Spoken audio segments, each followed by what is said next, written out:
ముందుగా Seshu sir good evening. Srikanth good evening. నమస్తే. Seshu sir, okay, cabinet భేటీ అయింది, స్టార్ట్ అయింది. సో మరి కాసేపట్లోనే దీనికి సంబంధించినటువంటి పూర్తి అంశాలు కూడా బయటకు వచ్చే ఛాన్స్ ఉన్నాయి. బట్ ఇప్పటికే ఒక మాట మాత్రం, అంటే అందరికీ మంత్రులకు ఎమ్మెల్యేలకు రైతు బంద్ ఇవ్వాల్సినటువంటి అవసరం లేదు. గతంలో ఆ ప్రభుత్వం ఇచ్చింది, అందులో కూడా చాలా నిధులు దుర్వినియోగం అయ్యాయి. అర్హులకు మాత్రమే ఇవ్వాలన్నటువంటి విధానాన్ని ఈసారి ప్రభుత్వం ఎంచుకోవడం అయితే ఎంచుకుంది, కానీ ఇవ్వడంలో మాత్రం కొంత వెనకడుగు కనిపించింది. బట్ ఎటకేలకు ఒక సంవత్సరం తర్వాత రైతు భరోసా విషయంలో కొంత కదలికైతే కనిపిస్తోంది.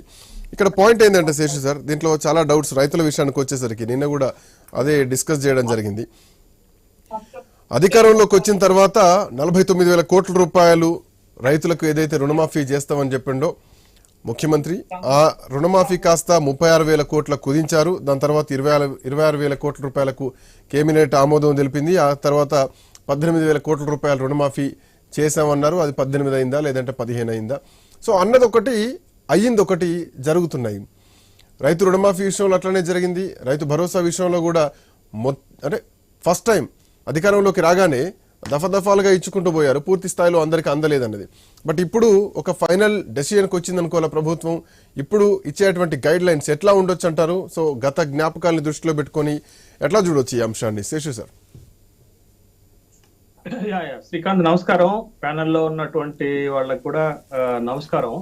తెలంగాణ రాష్ట్ర కేబినెట్ సమావేశం అవుతున్నటువంటి సందర్భంలో ఒక 3 కీలకమైన అంశాలు చర్చకు వస్తాయనేది మన ముందున్నటువంటి వార్తలు. ఒకటి, జనవరి 14 నుంచి తెలంగాణ రాష్ట్రంలో కాంగ్రెస్ ప్రభుత్వం వచ్చిన తర్వాత మొట్టమొదట రైతు భరోసా ఇవ్వటానికి కేబినెట్ సబ్ కమిటీ రూపొందించినటువంటి నిబంధనలపైన చర్చ.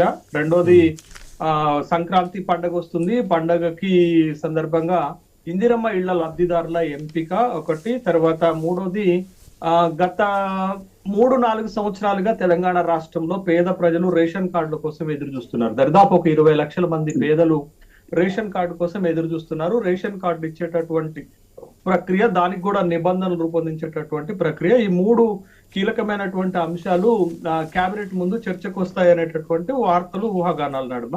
దీంట్లో అత్యంత కీలకమైనది ఏంటంటే రైతు భరోసా ఎన్నికల సందర్భంగా కాంగ్రెస్ ప్రభుత్వము అనేక రకాలైనటువంటి హామీలు రైతు భరోసా పైన ఇచ్చింది.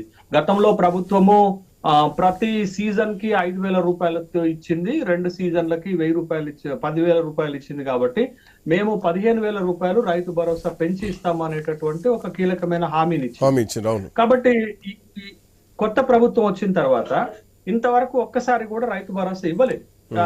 ఒక్కసారి ఇచ్చింది, అది కూడా 7,625 కోట్లు 2023 నవంబర్ లో ఇవ్వాల్సినటువంటిది ఎన్నికల కోడ్ ఉంది కాబట్టి అది కూడా పూర్తి స్థాయిలో జరగల. ఈ ప్రభుత్వం చెల్లించింది. ఆ ప్రభుత్వం ఇచ్చేటటువంటి బాధ్యతను ఈ ప్రభుత్వం చెల్లించింది. కానీ కొత్త ప్రభుత్వము ఎన్నికల సందర్భంగా ఇచ్చిన హామీ మేరకు 15,000 రూపాయలతోటి రైతు భరోసా ఒక్కసారి కూడా ఇవ్వలేదు. ఇప్పుడు తీసుకునేటువంటి నిర్ణయాల్లో అఫ్ కోర్స్ మంత్రులకు, ఎమ్మెల్యేలకు, ఐఏఎస్లకు, ఐపీఎస్లకు అవసరం లేదు అన్నది ఓకే, అక్సెప్టబుల్ అంశం. కాకపోతే ఐటీ కట్టే వాళ్లకు, పాన్ కార్డు ఉన్న వాళ్లకు, లేదంటే మధ్యతరగతి వాళ్లకు, వీళ్ళకు కూడా ఎట్లాంటి పరిస్థితి ఉంటుంది? ఎందుకంటే ఇప్పటికే రైతు రుణమాఫీ కూడా చాలా మంది కాలేదు అన్నటువంటి వాదన తెలంగాణలో వినిపించింది. సో ఇప్పుడు ఇట్లాంటి ఏమైనా మళ్ళీ మెలికలు ఉండే ఛాన్స్ ఉన్నాయా? లేవు అని చెప్తూనే మళ్ళీ ఎట్లాంటి ఏమైనా పెట్టే అవకాశాలు ఉంటాయా? సో దీంట్లో రూల్స్ అండ్ రెగ్యులేషన్లు ఇంకొకటి, నిన్న కేటీఆర్ కూడా ఒక మాట అనడం జరిగింది. మళ్ళీ రైతుల్ని దరఖాస్తు ఫాములు పెడుతున్నారు, మళ్ళీ అప్లికేషన్లు పెట్టుకోమంటున్నారు, మళ్ళీ పేపర్లు నింపాలి, మళ్ళీ లైన్లలో నిలిచాలి అని చెప్పేసి.